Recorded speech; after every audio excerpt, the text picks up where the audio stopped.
بسم اللہ الرحمن الرحیم۔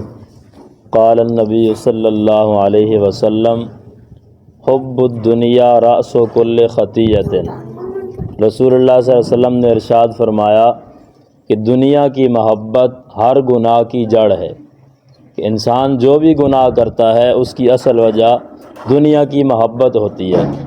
دنیا کا مطلب وہ چیز جو اللہ سے غافل کر دے، دین سے غافل کر دے۔ دنیا کا ایک معنی ہے گھٹیا ترین چیز، اور دوسرا معنی ختم ہونے والی اور فنا ہونے والی چیز۔ احب الاعمال الی اللہ ادومھا وان قل۔ رسول اللہ صلی اللہ علیہ وسلم نے ارشاد فرمایا کہ بہترین عمل اللہ کے ہاں وہ ہے جس میں دوام ہو، جو عمل ہمیشہ کیا جائے اگرچہ وہ تھوڑا کیوں نہ ہو۔ ایک آدمی 2 رکعت نفل پڑھتا ہے لیکن ہمیشہ پڑھتا ہے تو یہ اللہ کو محبوب ہے بنسبت اس کے جو ایک دن میں 100 رکعتیں پڑھ لیتا ہے پھر کبھی نہیں پڑھتا۔